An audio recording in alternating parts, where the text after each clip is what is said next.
Hello everyone, welcome to the talk. I'm Somesh. I'll be talking about our graphics, which is a system of graph transformation techniques for improving the efficiency of parallel graph processing on GPUs by trading off computational accuracy. A broad spectrum of real-world problems from diverse domains can be effectively modeled as graphs where nodes represent entities of interest and edges capture the interactions among them. Graphs of varying characteristics and sizes are encountered in real world applications. There are biological networks, knowledge networks, social networks, road networks, and many more. A natural way to speed up graph processing is to exploit the available parallelism. This is an example graph and its in memory representation. We show the compressed sparse row representation, which is a popular format for representing graphs.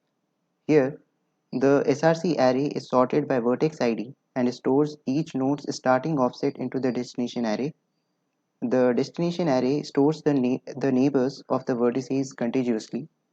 So the neighbors of vertex 0, which are 1 and 5, are stored first, followed by the neighbors of vertex 1, then vertex 2, and so on.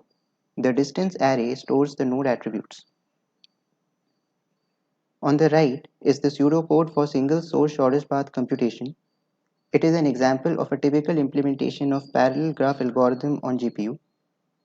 Note that the algorithm is iterative. There is a do-while loop at line 6.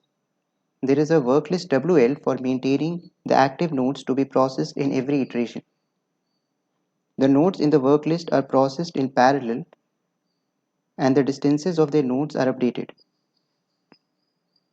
We assume propagation-based graph kernels following the vertex-centric model of parallelization, wherein threads operating on the assigned set of nodes propagate information to the node's neighbors along their edges. In such a setting, the major challenges in parallel graph processing are irregularity in accesses, which arises in because the access pattern or connectivity cannot be known at compile time. In the figure, the accesses to the distance array are irregular since the values in the destination array could be arbitrary. Next, graph kernels are memory latency bound, which means that most of the time is spent reading from or writing to memory. The third is load imbalance. Since a thread is responsible for going over the node's neighbors, the work done by each thread could vary depending on the degree. In several real-world graphs, there is a skew in the node degree, resulting in load imbalance.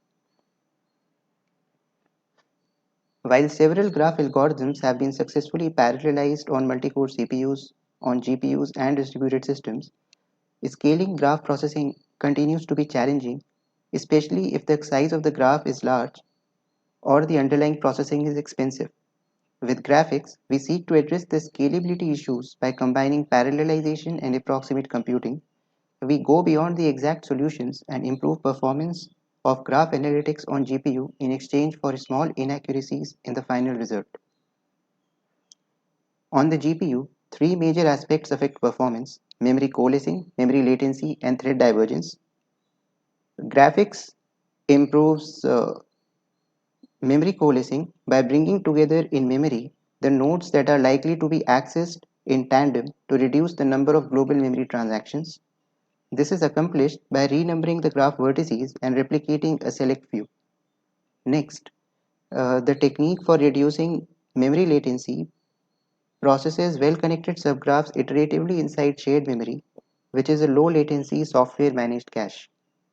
Third, graphics reduces thread divergence by making node degrees uniform among the nodes being processed by a warp. We'll discuss each of these techniques in detail in the following slides. The graphics technique for improving memory coalescing proceeds in two steps. The first is vertex renumbering and the second is vertex replication. The idea behind vertex renumbering is to assign nearby IDs to the vertices that would be accessed by the warp threads during online processing. To renumber the graphs, we build a BFS forest by performing breadth first traversal from a highest degree node in each component. In this example, the node 0 is chosen as source for BFS since it has the highest degree. For the next BFS, node 1 is the source, and so on. An important observation is that the nodes at the same BFS level are likely to be accessed by consecutive threads. So those are assigned IDs incrementally in a round robin fashion. This means that the first neighbor of all the nodes from the previous level are numbered first, followed by all the second neighbors, and so on. The new node IDs at each level of the BFS forest start at a multiple of k, which is a tunable parameter. This creates holes in the CSR arrays. In the renumbered graph, note that the renumbering starts at 8 in the second level, since we have chosen k equal to 8 for this example. As a result, the nodes 6, 7, 22, and 23 are holes. We divide the renumbered node array into chunks of size k. We make use of this in the vertex replication. So even after vertex renumbering, a node may not be nearby all its neighbors as the node IDs could be far apart. Node replication helps bring such nodes close to its otherwise far neighbors. To decide which nodes to replicate, we define connectedness of a node to a chunk as the ratio of the number of nodes or the number of edges from the node to a chunk to the number of non-whole nodes in the chunk. If connectedness is greater than a threshold, which is again tunable, the node is replicated in the BFS level to take advantage of the renumbering. We distribute the outgoing edges among its copies and to avoid redundant computation. Next, from each node's replica, we add edges to its two-hop neighbors inside the chunk to which it is well connected. This helps in faster propagation of information, while ensuring that nodes accessed in a coalesced manner contribute to some useful computation. Addition of edges introduces approximations. Finally, at each iteration, the node attributes of the replicas are merged using arithmetic mean.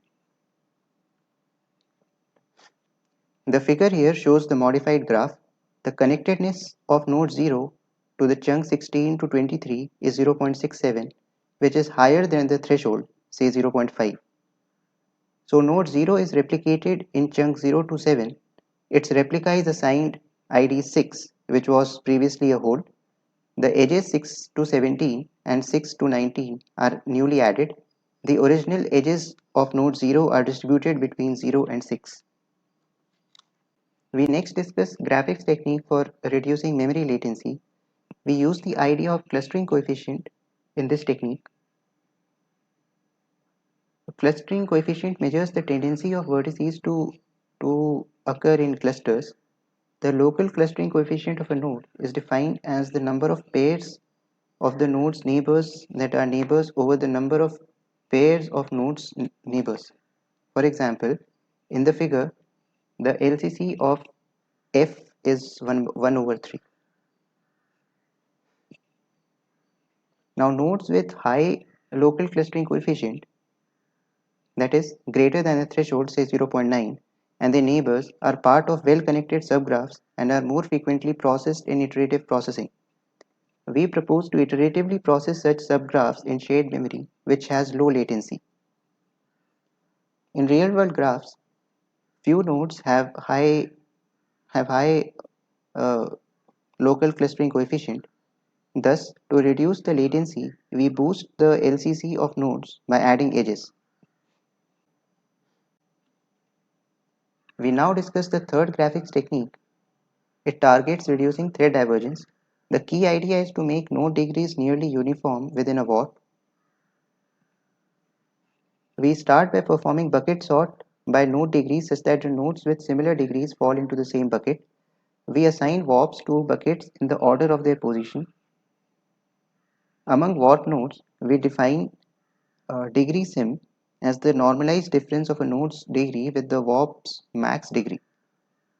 If degree sim is less than a threshold, which is again tunable, we add edges from this node to its two hop neighbors to increase the node's degree to be within alpha % of the maximum warp node degree. Adding edges between the two hop neighbors also results in faster convergence. In the example shown, say T1 and T2 are threads of the same Watt and node A has the maximum Watt node degree. Then we add edges Ig and Ik to reduce the thread divergence during online processing. Moving to experimental evaluation now. We ran our experiments on a machine with 32-core Intel Xeon CPU having 96 GB RAM. We used NVIDIA K40C GPU having 12 GB global memory and 2880 cores. We used GCC 4.8 to compile the host side code and CUDA 8.0 for compiling the GPU kernels. We used 5 large graphs having different characteristics. We used 5 popular graph algorithms, namely single source shortest path computation, page rank computation, strongly connected component, minimum spanning tree computation, betweenness centrality computation. We use 3 baselines to evaluate graphics techniques. Baseline 1 is our exact parallel implementation of the algorithms. Baseline 2 is the parallel implementation of single source shortest path, page rank and betweenness centrality from the Tigger framework. Baseline 3 is Gunrock's implementation of single source shortest path, page rank and betweenness centrality. For betweenness centrality, the baseline versions run 10,000 outer loop iterations, and for page rank, the baseline versions run 10 outer loop iterations. All the baselines used here follow the vertex-centric model of parallelization. These are the results for graphics technique for improving memory coalescing. The mean speedup across all algorithms and graphs for baseline 1 is 1.16x while incurring 10% loss in inaccuracy. For baseline 2 and 3, the speedups are 1.1x and 1.14x respectively. The speedup for Tigger is lower because it implements the edge array coalescing optimization.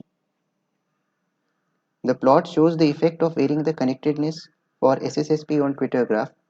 As threshold increases, the speedup increases steadily followed by a gradual decline. This is because the number of nodes getting replicated is higher and so is the occupancy of the holes till the threshold reaches 0.6. Beyond that, the occupancy of the holes drops and fewer edges get replicated. The inaccuracy consistently decreases due to higher edges getting added as the threshold increases.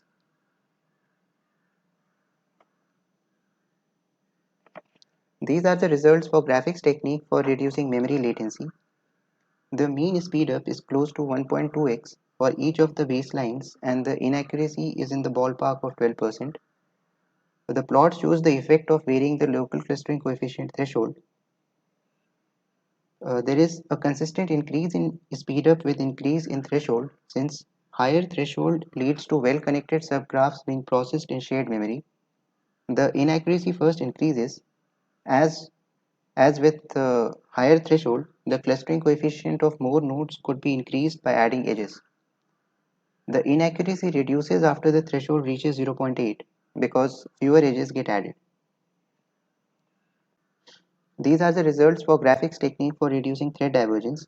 The mean speedup for baseline 1 and 3 is 1.07x. The speedup for baseline 2 is smaller because Tigger implements node splitting transformation techniques for reducing thread divergence. The mean inaccuracy incurred is 8% in all the 3 cases. The plot shows the effect of varying the threshold for degree normalization. The speedup increases with the threshold till the threshold reaches 0.3 and begins to drop thereafter. This is because when limited edges are added, the performance improves due to the combined effect of reduced thread divergence and faster propagation. After this point, the performance gains drop because of increase in graph size due to addition of too many edges. Inaccuracy increases monotonically with threshold since higher threshold leads to addition of more edges. So to summarize, parallel graph processing is challenging due to the irregularity in the data access, control flow and communication patterns. We proposed graphics, which is a system of graph transformation techniques for making graphs more amenable to processing on GPU. Graphics techniques provide tunable knobs to control the performance accuracy trade-off in graph applications.